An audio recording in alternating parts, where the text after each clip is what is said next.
March 31, 2023. കഴിഞ്ഞ ആഴ്ചകളുടെ പ്രിപ്പറേഷൻസും ഉറക്കമില്ലാത്ത രാത്രികളും വേർത്തായിരുന്നു എന്ന് ഇന്നറിയാം. കാരണം ഇന്നാണ് കാത്തിരുന്ന ആ ദിവസം. ഇന്നാണ് ഷൂട്ട് ഡേ. 3, 2, 1, ആക്ഷൻ.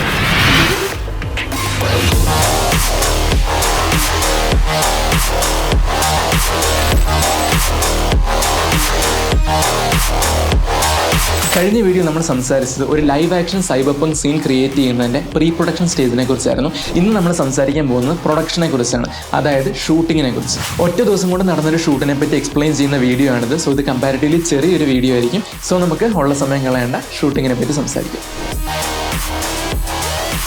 കോസ്റ്റ്യൂമും സ്റ്റോറി ബോർഡും മേക്കപ്പിനുള്ള ബാക്കി സാധനങ്ങളും ഒക്കെ എടുത്ത് രാവിലെ തന്നെ ഞാൻ ഫ്രണ്ടിൻ്റെ വണ്ടി കയറി കോളേജിലെത്തി. കോളേജിൻ്റെ ഗ്രീൻ സ്ക്രീൻ ഫ്ലോറിൽ ഷൂട്ട് ചെയ്യാമെന്നായിരുന്നു പ്ലാൻ. പക്ഷേ കറക്റ്റ് ദിവസം വേറൊരു ബാച്ചിൻ്റെ ഫെയർവെൽ അതേ റൂമിൽ വെച്ച് നടക്കുമായിരുന്നു. അതുകൊണ്ട് ആ റൂം അന്ന് ഷൂട്ടിന് കിട്ടാൻ ഒരു മാർഗ്ഗമില്ല.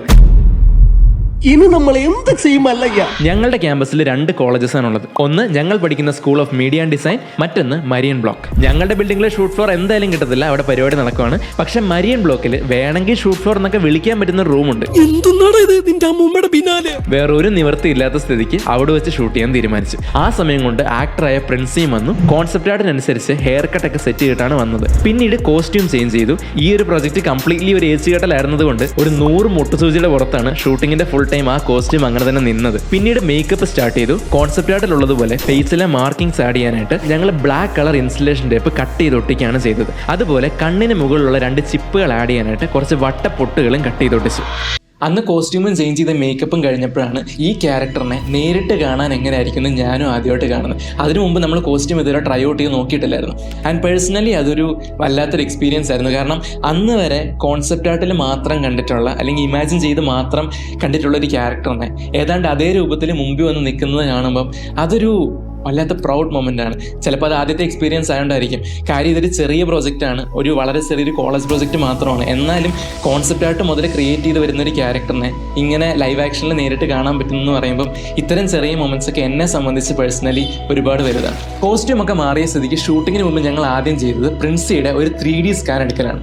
3D സ്കാൻ എന്താണെന്നറിയില്ല, പറഞ്ഞുതരാം. ടോട്ടൽ 27 ഷോട്ടുകളുള്ള ഈ ഒരു പ്രോജക്റ്റിൽ 13 ഷോട്ടുകൾ മാത്രമേ ഞങ്ങൾ ഷൂട്ട് ചെയ്യുന്നുള്ളൂ. ബാക്കിയുള്ള ഷോട്ടുകളിൽ ഏതെങ്കിലും ആക്ഷനൊക്കെ ഇൻവോൾവ് ആയിരുന്നുകൊണ്ട് അതൊക്കെ റിയൽ ആയിട്ട് ഷൂട്ട് ചെയ്യുക എന്ന് പറയുന്നത് കുറച്ചധികം ടാസ്ക്കാണ്. സോ ഈ ഷോട്ടുകളൊക്കെ ആക്ടറിനെ കൊണ്ട് റിയൽ ആയിട്ട് അഭിനയിപ്പിക്കുന്നതിന് പകരം ഈ പ്രോജക്റ്റിൽ യൂസ് ചെയ്തിരിക്കുന്നത് ആളുടെ ഒരു 3D മോഡലാണ്. സോ റിയൽ ലൈഫിലുള്ള ഒരു ഒബ്ജക്റ്റിനെ 3D മോഡലായിട്ട് കൺവേർട്ട് ചെയ്യാൻ യൂസ് ചെയ്യുന്ന ഒരു ടെക്നിക്കാണ് 3D സ്കാനിങ്. 3D സ്കാനിങ്ങിന് ഒരുപാട് ആൻഡ്രോയിഡ് അല്ലെങ്കിൽ iOS ആപ്ലിക്കേഷൻസ് ഉണ്ട്. ഞാൻ യൂസ് ചെയ്തത് പോളിക്യാമാണ്. ആദ്യം ഞങ്ങൾ 2 ലൈറ്റ് സ്റ്റാൻഡ്സ് യൂസ് ചെയ്തിട്ട് ആക്ടറിനെ ഒരു T പോസ് നിർത്തി എന്നിട്ട് പോളിക്യാമിന്റെ ക്യാമറ ഓൺ ചെയ്തിട്ട് സബ്ജക്റ്റിന്റെ ചുറ്റും പല തവണ കറങ്ങി. ഇങ്ങനെ കറങ്ങുമ്പോൾ പല ആംഗിളിൽ നിന്ന് ക്യാപ്ചർ ചെയ്യുന്ന ഇമേജസിലെ ഡേറ്റ യൂസ് ചെയ്തിട്ട് പോളിക്യാം തന്നെ ഈ സബ്ജക്റ്റിന്റെ ഒരു സാമാന്യ ഡീറ്റെയിൽഡ് ആയ ഒരു 3D മോഡൽ ക്രിയേറ്റ് ചെയ്ത് തരും. ഇതൊരു ഹൈലി ഡീറ്റെയിൽഡ് അല്ലെങ്കിൽ പെർഫെക്റ്റ് 3D മോഡൽ ഒന്നും ആയിരിക്കത്തില്ല, എന്തായാലും ഇംപെർഫെക്ഷൻസ് കാണും. പക്ഷെ നമ്മുടെ യൂസിന് ഇത് ധാരാളമാണ്. പിന്നീട് ഇതേ 3D മോഡലിനെ ആനിമേറ്റ് ചെയ്തിട്ട് നമുക്ക് നമ്മുടെ 3D സീനിൽ പ്ലേസ് ചെയ്യാനും പറ്റും. 3D സ്കാനിങ് കഴിഞ്ഞ സ്ഥിതിക്ക് നമുക്കിനി ഷൂട്ടിംഗ് സ്റ്റാർട്ട് ചെയ്യാം.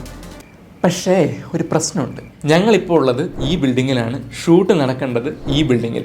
ക്യാമറയും ട്രൈപോഡും ലൈറ്റും ഗ്രീൻ സ്ക്രീനും ഒക്കെ ഉള്ളത് ഇവിടെ. ഈ സാധനങ്ങളെല്ലാം അപ്പുറത്ത് എത്തിക്കണ്ടേ. ഞങ്ങൾ ആ പടം 3-4 പേര്. പിന്നെ എന്ത് ചെയ്യാനാ, ഓട്ടം തന്നെ ഓട്ടം.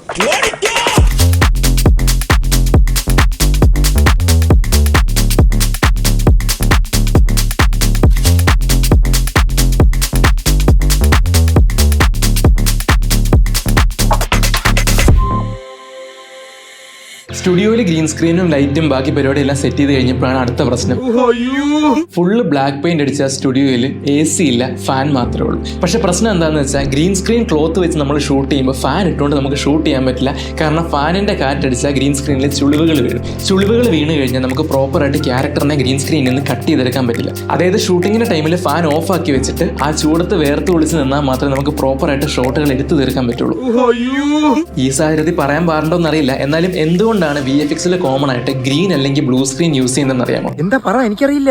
നിങ്ങൾ കളർ വെയിൽ എടുത്ത് നോക്കുകയാണെങ്കിൽ ഹ്യൂമൻ സ്കിൻ ടോണിന്റെ ഓൾമോസ്റ്റ് ഓപ്പോസിറ്റ് ആയിട്ട് നിൽക്കുന്ന കളേഴ്സ് ആണ് ഗ്രീനും ബ്ലൂ.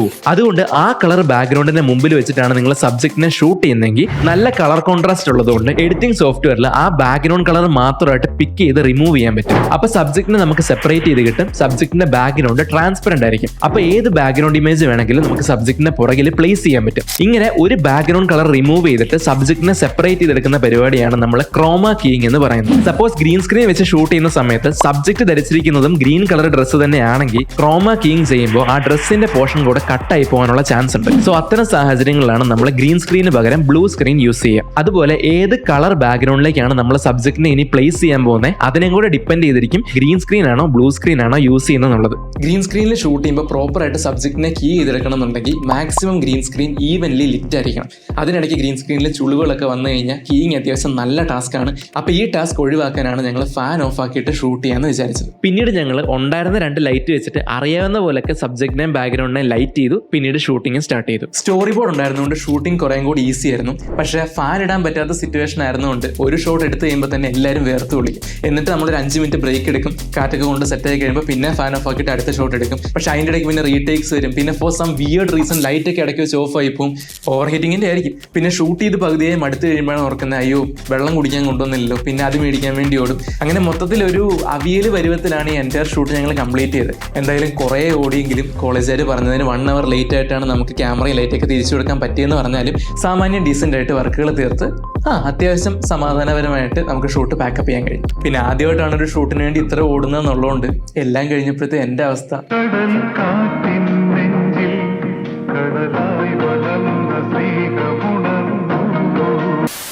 ഓക്കെ, ഷൂട്ടിങ്ങിനെ പറ്റി മാത്രമുള്ളൊരു വീഡിയോ ആണിതെന്നുള്ളതുകൊണ്ട് ഒരു കമ്പാരിറ്റീവ്ലി ചെറിയ വീഡിയോ ആണിത്. പക്ഷേ സീനില്ല, ഇനി അടുത്ത വീഡിയോയിൽ നമ്മൾ സംസാരിക്കുന്നത് പോസ്റ്റ് പ്രൊഡക്ഷനെ കുറിച്ചാണ്. അതായത് VFX, എഡിറ്റിംഗ്, ആ പരിപാടികളൊക്കെ. ഇത്തരം പ്രോജക്ട്സിൽ ഏറ്റവും കൂടുതൽ വർക്കുകൾ വരുന്നതും കൂടുതൽ എക്സ്പ്ലെയിൻ ചെയ്യാനുള്ളതും പോസ്റ്റ് പ്രൊഡക്ഷനെ കുറിച്ച് തന്നെയാണ്. സോ ഹോപ്പ്ഫുള്ളി നമുക്ക് നെക്സ്റ്റ് വീഡിയോ കുറച്ചും കൂടെ ലെങ്തി ആക്കാൻ നോക്കാം.